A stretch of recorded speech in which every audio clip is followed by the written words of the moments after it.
What's going on, everyone? My name is Miles and welcome back to another video. As you guys know already, a lot of you probably have subscribed to this channel for the coaching videos that I used to make.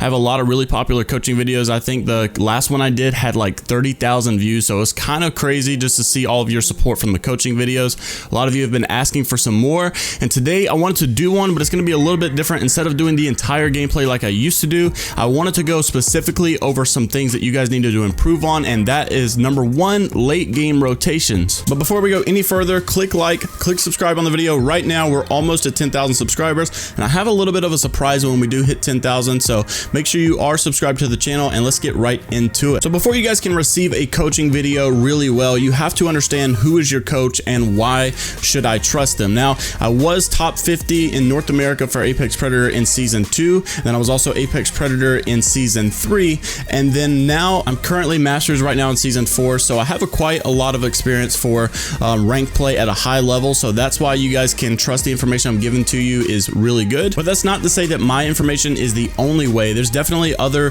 decisions that you guys can make in certain circumstances. I'm just giving you the outline of why I'm making the decisions in this video that I make and why it helped me to win the game. So I wanted to touch on late game first, simply because late game is such an important thing that a lot of people overlook. A lot of people think about just getting kills off the start. They think about just aggroing teams or stuff like that, and a lot of people don't really know what to do when it gets down to like the last 6, the last 7 squads left in the game, and they see the small circle. And you have to realize, with there being so many teams in such a small circle, 7 teams is quite a lot in a pretty small circle. You have to realize that pretty much anywhere you want is most likely already taken. So you have to have a good mindset on where and how you can position yourself in order to win the game. So first off, we have right now 6 squads left, 13 people left. Notice that we have 3 people on our squad left, so that just kind of shows that there are some rats, there are some solos and duos left in the game. So we know that going into this. We also know that with there being 6 squads left, we are also in ring 3, which is a pretty big ring for 6 squads, but it's about to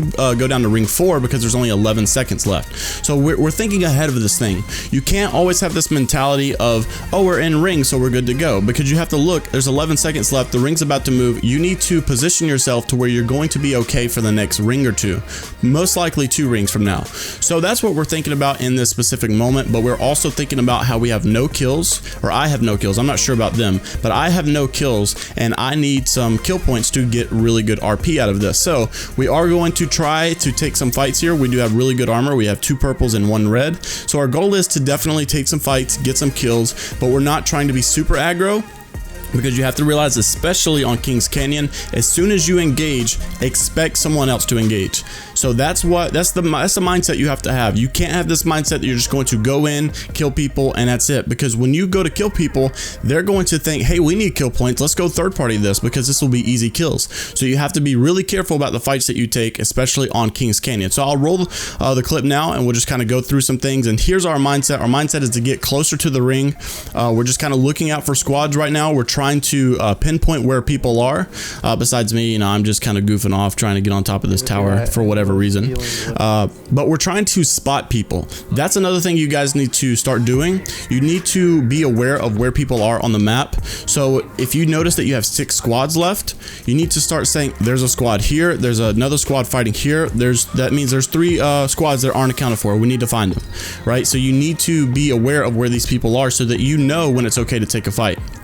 Because if you just look and say, oh, these 2 people are fighting, if these 2 teams are fighting and you engage, you have to realize you still have a few teams left. You're not sure where they are. They're most likely going to engage. But if you can find people and say, oh, there's 2 teams fighting here and 2 teams fighting over there, and there's 5 squads left, that means you're the only squad not fighting. You can engage in somebody. So these are just little things that you need to pick up on that will help you tremendously in taking fights. So we noticed that the ring is pretty good here for us. We're going to try to move up quite a bit, but we're also going to try to get some kills here, because if I die, we're still in the negative. Even though we're top 6, we're still in the negative because we don't have kills. And here's another thing we're doing right now is checking for rats. Always kind of take a wide rotation. You don't always have to take a wide rotation, but you should always look for the wide angle. Don't just walk right into the ring, because if you walk right into the ring, look at me, Papega, right here, trying to get on top of this thing. Completely forgot how to do it. But when you just walk right into ring, you're missing out on the people that could be on the outskirts of the ring. That's in zone.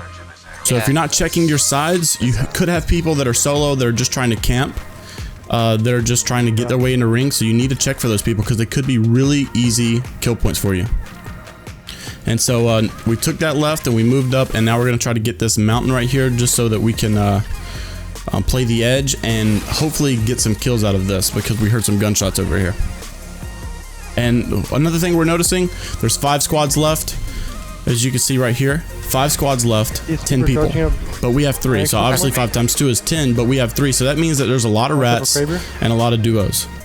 So we're trying to just get some kills out of this, and we notice that there's some people zipping behind us, so we all engage on them, which is totally fine. It's definitely fine for us to engage right here because, like I said, we are pretty much the only team of 3. I'm pretty sure. Pretty much everyone else is duos or solos. So we should be the most powerful team in this late game. And so we have really good positioning right here, but we're not in the next zone. And but because we just kind of get shot like this, it's really important for us to make a move together. That's one thing that my teammate really preaches right here, Glocks. You'll see him, you'll probably hear him in this video. Always stick together. Instead of separating, trying to get your own kills, you definitely got to stick together. So we have these guys super weak. We need the kill point, so we drop down. It's totally worth it, by the way. Completely worth it. So I get 1 knocked, and I believe my teammate gets 1 knocked in just a second. So we have 2 knocked right here. These are really good players, by the way. Behind you, you're good. I actually know Onmu, or I'm not sure how you pronounce it, but I know him. Really good player. So now we have 4 squads left. You can expect the third party. It's already coming in. We have some guys shooting at us from the side, and we know that we're pretty far from ring. Not really far, but we're on the outside. Most likely, everyone else is closer to the ring than us. Right. Circle bottom right. So notice how Glocks does this again. Circle bottom right. Instead of going right into zone, like a lot of people like to do, take the outskirts. So this helps us to eliminate where these rats could be. I think they were just doing the same thing. And it also helps us to cover ground so that we know where our back is clear. So, and notice how this pays off. We're checking the outskirts, and sure enough, we find someone. Had we not known this person was here, they could have caused some trouble late game if we would have left them. They could have just finished one of us off or something, but we go ahead and eliminate them, get them out of the game. And now in doing that, we have 3 squads left. We are definitely the only team of 3 here. So knowing that, we know that we could push for these kills. This game should be an easy win for us. So that's our mindset into this. We need the kills, and we have a really good position on the map right now. The ring's pretty small. Notice how I'm doing this again. I'm going on the outside looking for these rats. Watch out, because someone camping behind this rock, when we start fighting the next team and maybe they get a knock on us, this person that could be camping there could ruin our game. So you've got to check for those people on the outskirts. So right now, nothing too big going on right now. This is pretty standard. We're just looking for people, simple as that. It's always good to use your pings and communicate. Communication is such a big deal. A lot of people don't think about. You have to really communicate. That's why I always preach getting a squad and not solo queuing, because you really need to be able to talk to your teammates and give them information. So we notice that these guys are fighting right here. So obviously that's got to be the last teams. But it does look like the last team was a little split here. So I think that guy died to, yeah, he died to the zone. So this is obviously the last guy here because we knew that there was no team of 3. So it's very safe to just all W key this guy. Pretty much the game here. I can't hit my wingman shots because I'm terrible. Yep. And then we win the game.